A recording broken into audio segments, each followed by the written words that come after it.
আসসালামু আলাইকুম। Cooking time with রূপন্তীতে আপনাদের সবাইকে স্বাগতম। আজকে আমি কিভাবে শোল মাছকে আরও টেস্টি করে রান্না করা যায় সেই পদ্ধতি নিয়ে হাজির হয়েছি। প্রথমে আমি 3টি মাঝারি সাইজের শোল মাছকে কেটে ধুয়ে পরিষ্কার করে সামান্য হলুদ এবং মরিচের গুঁড়ো দিয়ে মেখে রেখেছি। আরেকটি পাত্রে আমি আধা কাপ সরিষার তেল, 1 চা চামচ জিরা ফোড়ন, আধা কাপ পেঁয়াজ কুচি, 3টি তেজপাতা দিয়ে ভালো মতো নেড়ে নেড়ে ব্রাউন কালার করে নিব।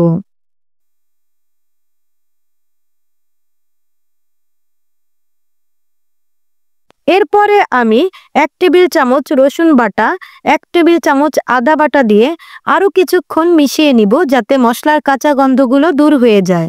এরপরে আমি 1 টেবিল চামচ হলুদ গুঁড়ো এবং 1 টেবিল চামচ মরিচ গুঁড়ো দিয়ে দিব এবং ভালো মতো মিশিয়ে নেব।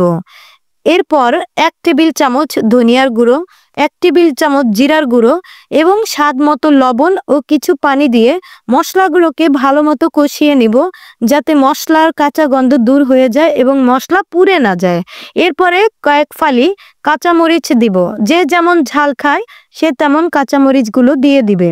এরপরে আমি নেড়ে নেড়ে ভালো মতো কষিয়ে নিব এবং আগে থেকে হলুদ মরিচ দিয়ে মেখে রাখা মাছগুলোকে এখন আমি এই মশলার মধ্যে দিয়ে দিব।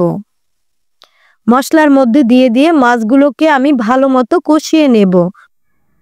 এই তো ভালো মতো নাড়াচাড়ার ফলে মশলাগুলো শোল মাছের গায়ে গায়ে লেগে যাবে। তবে আমাদের লক্ষ্য রাখতে হবে শোল মাছ যেন ভেঙে না যায়। শোল মাছ অবশ্যই একটি শক্ত মাছ, সহজে ভাঙে না, তবুও আমাদের লক্ষ্য রাখতে হবে শোল মাছগুলো ভেঙে না যায়।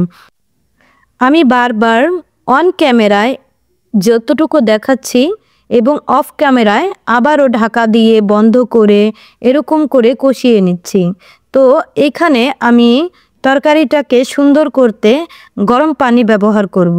আপনারা সবাই গরম পানি ব্যবহার করে দেখবেন তরকারির কালারটা অনেক সুন্দর আসে। এই যে গরম পানি দেওয়ার ফলে তরকারির যেই ফ্লেভার এবং কালার দুটোই একদম ঠিকঠাক থাকবে। তারপরে আমি আরও কিছুক্ষণ কষিয়ে নিব ঢাকা দিয়ে। পানি দেওয়ার পরে চুলার আঁচটা কখনোই কমানো যাবে না। এই সময় হাই হিটে রান্না করতে হবে আরও কিছুক্ষণ। তবে খেয়াল রাখতে হবে মাছগুলো যেন নাড়ার ফলে ভেঙে না যায়। তবে আমাদেরকে মাছগুলো বারবার ঢাকা দিয়ে রাখতে হবে, আবার ঢাকা খুলে কিছুক্ষণ নেড়েচেড়ে দিতে হবে। এই তো আমি ঢাকা খুলে আপনাদেরকে দেখাচ্ছি। অফ ক্যামেরায় আমি কিছু ধনিয়া পাতা এবং জিরা গুঁড়ো টালা দিয়ে দিয়েছি। অনেক সুন্দর কালারফুল একটা টেস্টি খাবার রেডি হয়ে গেল। গরম ভাতের সাথে এই শোল মাছ খুবই মজাদার। এরকম নিত্যদিনের মজার রান্নার রেসিপি পেতে আমার চ্যানেলটিকে সাবস্ক্রাইব করে দিবেন আর আমার জন্য দোয়া করবেন। আল্লাহ হাফেজ।